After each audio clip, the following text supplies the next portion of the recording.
Thank you very much, Presiding Officer. This week, John Swinney spoke about the process of sanctioning Michael Matheson. He said this: "In no other walk of life would this be judged to be acceptable." So can I ask the First Minister, in what other walk of life would Michael Matheson still be in a job? First Minister.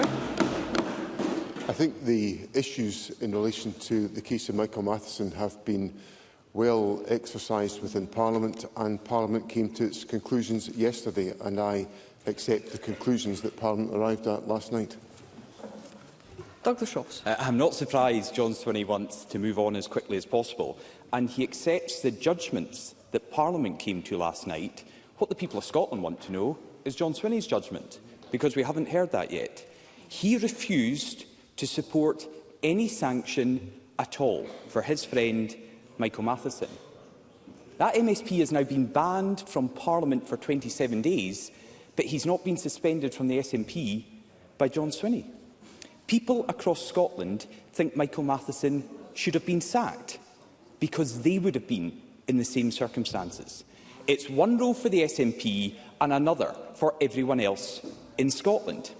Not only have the SNP refused to support any sanction for Michael Matheson, incredibly, one of their SNP members of this Parliament said yesterday, "We actually need more MSPs like Michael Matheson." It's incredible, just like it's incredible that the First Minister is still defending his disgraced colleague. So given the First Minister refused to support the 27-day ban for Michael Matheson, what does John Swinney personally think would have been a suitable punishment for the disgraced former Health Secretary? First Minister. I fear that Douglas Ross hasn't been listening to my earlier answer, because I said I accepted the decision that Parliament had arrived at last night. And the reason why I did not vote for it last night is because I felt the process was tainted, for the reasons that I rehearsed last week at First Minister's questions. And yesterday, Parliament said, in relation to the points that I have raised, and Mr Ross voted for this, that the actions that led to the issues that caused me concern runs the risk of the committee report being open to bias and prejudice, and the complaint being prejudged, thereby bringing the Parliament into disrepute. That is what I put to Parliament last week, and that's why I took the view that I could not support the sanction, because the process was tainted. But I make clear, for now the third time, that I accept the decision made by Parliament yesterday.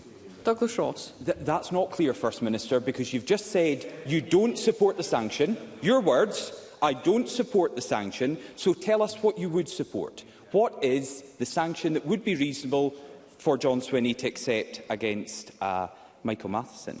And he's spoken about the Standards Committee and previously about his own correspondence to the chair of that committee. What John Swinney has not mentioned during all of these deliberations is correspondence that he himself received from a constituent in his Perthshire constituency. It's included in the Parliament's report that we were discussing yesterday and I'm raising today. John Swinney's constituent said Michael Matheson's £11,000 expenses claim was the equivalent of 5 years of tax on their retirement income, 4 years of council tax payments, or 3 years of energy bills.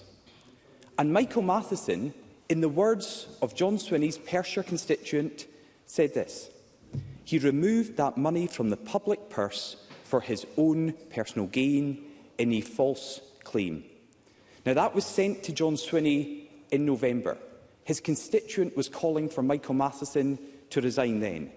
But John Swinney ignored his constituent so he could protect his friend. So how can John Swinney keep his own integrity if he backs a man who has none? First Minister. For the fourth time, Presiding Officer, I accept the outcome of the decision that Parliament arrived at yesterday.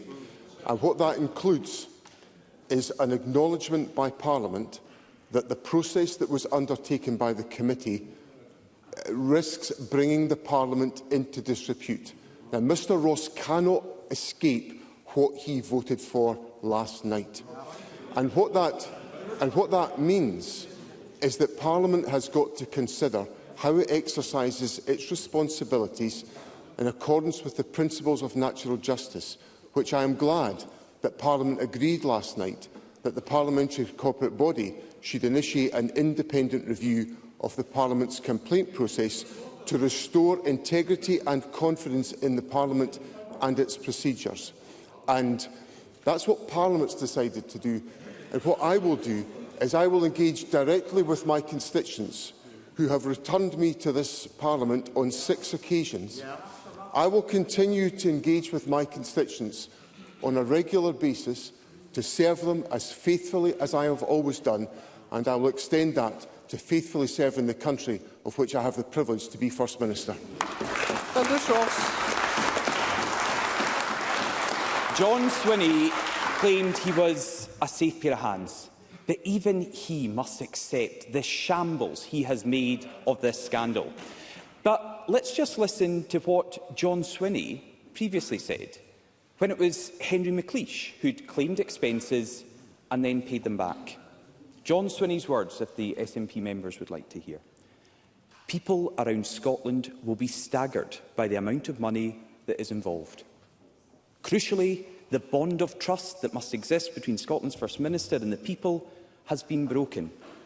John Swinney finished by saying, for the good of the Scottish Parliament, Mr McLeish must resign. What happened to that John Swinney? Where's he gone? When it doesn't involve someone in the SNP, John Swinney tries to talk like a man of integrity.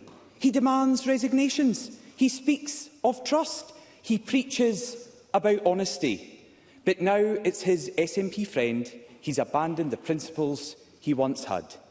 So what does John Swinney's personal handling of this scandal say about his own character? First Minister. Can I remind Douglas Ross that in 2018, the Conservative group in this Parliament, I appreciate Mr Ross was not a member of the group at that time, he'd left the Scottish Parliament by that time, the Conservative group in this Parliament voted against sanctions that were applied by the Standards Committee on one of Mr Ross's members. So Mr Ross has got absolutely no credibility whatsoever to come here, has no credibility whatsoever to come here and suggest that my conduct or my actions have been in any way inappropriate here. Now, in addition to that, the issues that I went through at length last week, Presiding Officer, in answering Mr Ross, the issues I raised have now been endorsed by Parliament.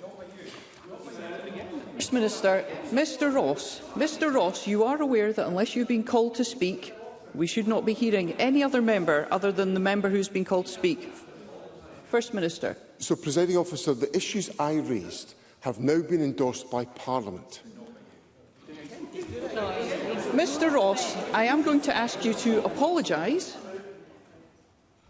I apologise. I was simply saying they've not been Mr Ross, if this occurs again, I will be extremely frustrated and disappointed. First Minister. So, Presiding Officer, the issues that I raised last week have now been endorsed by the Democratic National Parliament of Scotland, and there is a process now underway which the corporate body will lead, which will address these issues and restore, in the words of the parliamentary motion, integrity and confidence in the Parliament and its procedures, which matter deeply to me as a member of this Parliament. For the 5th time, could I indicate that I accept the conclusions of Parliament yesterday? And the last thing I'm going to say to Mr Ross is this. I think it's pretty instructive that when Mr Ross goes through his sequence of questions and then eventually gets to the pouring out of the volume of personal abuse that he pours out, it tells us that Mr Ross has lost the argument, just as he has lost the argument throughout all of this, because he cannot do anything other than resort to nasty personal abuse. That's what Mr Ross contributes to this Parliament.